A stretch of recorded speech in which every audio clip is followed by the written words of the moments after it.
Olá, meus queridos, sejam bem-vindos ao meu canal, onde eu ministro toda semana uma aula, especialmente para você que recebe esse link para assistir essas aulas de teologia. Essa é a segunda aula deste conteúdo sobre liderança cristã. Nós falaremos nesta aula sobre as qualidades essenciais de um líder. Primeiro, vocações que não são vividas não merecem ser chamadas de vocação. Ou seja, o que se exige de alguém chamado por Deus? O que se espera que esta pessoa ela viva a sua vocação? Uma frase aqui de John Jovett diz o seguinte: vocação é quando você tem todas as outras portas abertas, mas só consegue enxergar a porta do ministério. Isto é vocação. Ou seja, vocação não é quando você não teria outra coisa para fazer, aí você decide adentrar ao ministério. Isto não é vocação. Vocação exige pelo menos 3 coisas ou 4 coisas: renúncia, fé, submissão e bênção. Então, a pessoa que ela é vocacionada, ela passa por esses 3 níveis. Primeiro, ela precisa renunciar a alguma coisa.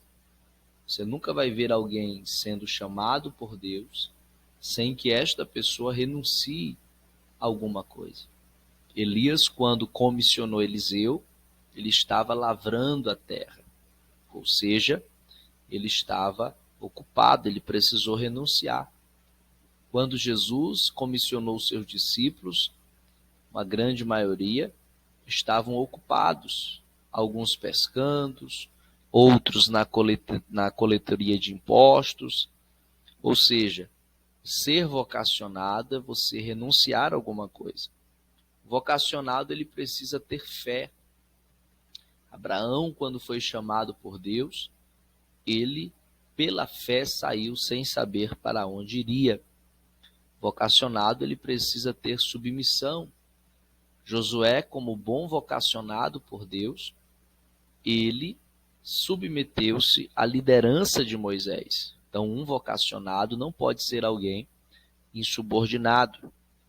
Quem é vocacionado e vive a sua vocação de fato, na prática, é alguém que receberá a bênção do Senhor. Então, a etimologia da palavra vocação vem do grego klesis, que significa o chamado de Deus para a salvação. Então, aquele que é vocacionado é alguém que foi vocacionado, separado do mundo, para o serviço de Deus no mundo. Então, é inconcebível que alguém que ache que foi vocacionado não trabalhe a serviço de Deus no mundo. Então, primeiro você, está aí o fluxo da vocação. Você é alguém chamado, isto através do intermédio de Cristo, e este chamado ele desemboca na vida terrena. Ou seja, vocacionado é alguém que precisa ser um exemplo para os fiéis. Então, ser pastor sem vocação é como ser membro professo e batizado sem comunhão com Deus. Então, vocacionado, segundo Charles Spurgeon, é alguém que precisa desempenhar o seu ministério. Algumas verdades aqui correlacionadas às fundamentações bíblicas, os elementos de uma liderança. Primeiro, a verdade. Está aí o cinturão da verdade, que é a base de uma liderança fiel. É inadmissível que alguém que seja vocacionado por Deus falte com a verdade. Temos a couraça, fala da consciência pura, ou seja, a couraça protegia as partes vitais do soldado. A consciência, uma mentalidade pura. Os calçados da paz, esses calçados eles tinham uma espécie de travas para dar firmeza, ou seja, isso fala de relacionamentos saudáveis, amizades duradouras. Temos também aí o escudo da fé. Isto fala de convicções sólidas. É inadmissível que alguém que seja chamado por Deus não tenha uma boa fundamentação teológica, por exemplo. Paulo ele fala que ele ensinou a Timóteo. Timóteo aprendeu de Paulo. Isto é uma escola, é a escola do discipulado. Nós temos também aí o capacete da salvação. Isto fala de uma mentalidade perfeita. Nós precisamos ter a mente de Cristo. Por fim, temos a espada do Espírito. Isto fala de uma pregação perfeita. Um grande ministro, ele não pode ser medido pela sua capacidade homilética, pela sua oratória, mas um ministro precisa ministrar, manejar bem a palavra da verdade, com base na palavra de Deus. O líder cristão ele precisa ter pelo menos esses 7 elementos, no mínimo. Fé. Hebreus 11:6 diz-nos que é impossível alguém sem fé agradar a Deus. Como é que um líder pode agradar a Deus se não tiver fé? Segundo, unção. O sacerdote, ele, para exercer o seu ministério, ele recebeu o óleo da unção. É uma capacidade sobrenatural de amar. É inconcebível que um líder se ache espiritual e não ame, tenha ódio no seu coração. Isso é inadmissível. Terceiro, sabedoria. Atos 6:3, uma das qualidades dos diáconos escolhidos eram que eles deveriam ser cheios de sabedoria. Não é aquela sabedoria meramente livresca, mas uma sabedoria que une aquilo que você sabe na prática. Porque o que adianta você conhecer muito, mas isto não ser utilizado na prática? Quarto, humildade.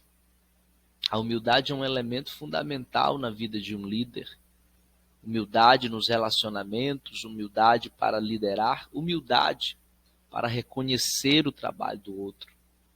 Quinto, disciplina. Michelangelo dizia que quanto mais o mármore se gastar, mais a estátua cresce. Sonhos sem disciplina gera frustração. Então, quanto mais você ser polido nas trincheiras da disciplina, mais hábil, mais habilidoso você será. Sexto, fala-nos de visão. Mateus 9:36 diz que Jesus via as multidões e tinha compaixão delas. Bill Hybels diz o seguinte: uma imagem do futuro que produz paixão. Isto é a visão. Tem líderes que eles não conseguem compartilhar a sua visão. Eles até têm um grande projeto, mas eles não conseguem externar a sua visão. Então esta visão, ela gera paixão, ela é uma imagem do futuro. E a visão está com o líder. O líder precisa ter a visão. O destino do povo é a visão do líder. Sétimo, competência. O que é competência? Competência é a união de habilidades e conhecimentos. Se você tem habilidade, tem conhecimento, você gera competências. Daniel é o maior exemplo de competência, de um líder competente na Bíblia. Quais são os desafios da liderança? O primeiro desafio é justamente o desafio da relevância. O que é alguém relevante? É alguém que não somente fala com propriedade, mas os seus resultados lhe conferem essa autoridade para falar. Tem líderes que não são relevantes. Você nunca vai conseguir levar alguém onde você nunca nem mesmo foi. Você não pode prometer aquilo que você nem conquistou ainda. Nós temos o desafio da integridade. O líder precisa ser alguém íntegro. O líder não pode ter pendências no cartório. O líder precisa zelar pelo seu nome. O líder precisa falar a verdade. E o desafio da aproximação. Tem líderes que eles têm um abismo muito grande entre ele e os seus liderados. Parece que para esse líder, se ele se relacionar com seus liderados, desenvolver amizades com seus liderados, com as pessoas da rua, com as pessoas do comércio, ele está deixando de ser santo. Pelo contrário, Jesus ele se relacionava com todos. Jesus ele era um líder que ele não ficava restringido a um templo, a uma sinagoga. mas Jesus vivia uma teologia da rua. O próprio Deus disse a Jonas: Jonas, vai à grande cidade de Nínive. O líder precisa influenciar na sociedade aonde ele está. Leroy Emmons traz aqui um pensamento, um paralelo entre Saul e Davi. Por que você acha que não havia matadores de gigantes no exército de Saul? Uma razão, estou certo. Sob a liderança de Davi houve números. Por quê? Porque Davi foi um deles. Isso ilustra um princípio tremendo de liderança que aparece por toda a Bíblia. É preciso ser um líder para fazer outro. Ou seja, eu quero ser um líder. Então você precisa desenvolver nos seus liderados uma prospecção, uma projeção daquilo que você é. Por que Saul não tinha em seu exército nenhum matador de gigante? Porque ele não matou nenhum gigante. Já Davi, haviam inúmeros matadores de gigante no seu exército. Por quê? Porque ele era alguém que havia ensinado pelo exemplo que era possível vencer gigantes. Pense nisso. Vamos agora para 3 pontos fundamentais em uma liderança. Primeiro, prioridades. O líder ele precisa trabalhar com prioridades. Ou seja, priore aquilo que vem antes. O líder precisa cuidar de si mesmo. 1 Timóteo 4,16, o texto diz: tem cuidado de ti e da doutrina. O líder primeiro precisa ter cuidados consigo mesmo. Tem líderes que estão cuidando de outros liderados, que estão depressivos, ansiosos, e ele mesmo está enfrentando tais problemas sem nenhum cuidado. Ou seja, o que são as prioridades? Tem gente que diz: eu esqueci de fazer isto. Isto é o atestado da irresponsabilidade. O líder precisa ter prioridades ministeriais, familiares, pessoais, hábitos. Nós somos uma massa de hábitos. Tudo que nós somos são hábitos. Então, ou seja, o líder ele precisa praticar exercícios físicos, ter uma boa alimentação, ter uma agenda. Ele precisa desabafar. Com quem o líder desabafa? O líder, ele não desabafa com seus liderados. O líder desabafa com mentores, com pessoas que têm capacidade técnica na área para lhe dar uma instrução. Como é triste um líder expor seus sentimentos, agruras e angústias diante dos seus liderados. O líder ele precisa orar. O líder precisa ter leitura. O líder precisa de momentos de silêncio, momentos para ouvir a si mesmo. Porque às vezes o líder ouve a todos, menos a si mesmo. Terceiro ponto aqui de conceitos é a procrastinação. O que é a procrastinação? É a mania de deixar para o amanhã o que se pode fazer hoje. Ou seja, são líderes que eles não executam no momento. Eles não conseguem atuar hoje. A sua vida concentra-se no amanhã. Amanhã eu vou fazer isso. Amanhã eu vou ler esse livro. Amanhã eu vou fazer esse curso. Ou seja, uma vida que se concentra no amanhã, ela está sempre a um dia de se realizar. Cuidado, líder. Não procrastine. Não ter todas as informações não é desculpa para você não estar em movimento. Tem gente que diz: não vou fazer isso porque eu não conheço. Busque informações, pesquise, se informe, seja um líder local, com uma visão global, mas que atua na sua localidade. 4 pontos aqui que eu considero as funções da liderança. Primeiro, planejamento. Você conhece algum líder que não planeja? É triste uma situação assim. Existem líderes que não trabalham com planejamento. Lucas 14, versículo 28 e 30. Acompanhe comigo aí na sua Bíblia este texto. Lucas 14, 28 e 30 diz assim: pois qual de vós, querendo edificar uma torre, não se assenta primeiro a fazer as contas dos gastos para ver se tem com que acabar?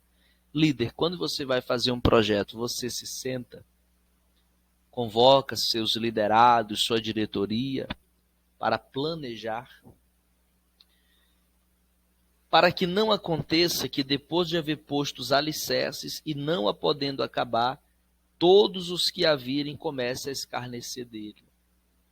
São poucos que param para nos ajudar, mas para escarnecer, caso dê errado, e o líder está nessa posição, uma posição onde ele precisa de fato planejar, dizendo: este homem começou a edificar e não pôde acabar. Como alguém que não fez previsões, não desenvolveu objetivos e metas e distribuiu isto em etapas. O líder precisa ser alguém organizado, ter a noção de organização, ou seja, ele precisa trabalhar a igreja, o departamento, o setor, como organismo e organização. Organismo no sentido vivo da coisa. A igreja, ela é um organismo.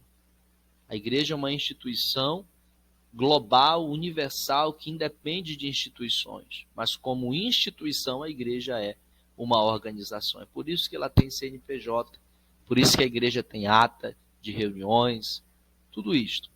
O líder, ele precisa ser alguém entusiasmado. Aqui em Filipenses no capítulo de número 4, versículo 1, o apóstolo Paulo nos dá uma aula de como tratar os nossos liderados. Ele diz: portanto, meus amados e muito queridos irmãos, minha alegria e coroa, estai assim firmes no Senhor, amados. Olha os termos que Paulo usa para os seus liderados: amados, queridos irmãos, minha alegria e coroa. Olha que coisa linda. Tenho certeza que não eram todos na igreja de Filipos que talvez gostassem do apóstolo Paulo, mas ele trata-os de uma maneira excelente. Olha que coisa importante. O líder precisa ser alguém paciente. Em Gálatas 5:22, nós temos a palavra macrotomia, ou seja, uma longanimidade, a atitude de manter a paciência com pessoas, com situações, com fatos que ainda não ocorreram. Às vezes o líder está na ansiedade de ver as coisas acontecerem e ele toma atitudes precipitadas. Seja paciente, aprenda a paciência, aprenda o Salmo 40, esperei com paciência no Senhor. Tratando agora sobre os 10 mandamentos para o líder, reflita em cada um deles. Primeiro, não se limite, aprenda a se reinventar. Leia livros, invista em cursos, sente para ouvir. 2, não tenha colegas, faça amigos. O líder, ele precisa ter a sua base de amigos, de amizades, pessoas com quem ele possa contar. Terceiro, não se contente com a mediocridade. O que é a mediocridade? É ser mediano. Seja excelente. Melhore seu evento, melhore seu departamento, melhore o seu ensaio. Quarto, você não é uma máquina, você é gente. Você precisa descansar, você precisa de tempo para si mesmo. Quinto, faça do respeito aos sonhos dos outros a sua marca. Sexto, nunca jogue alguém fora.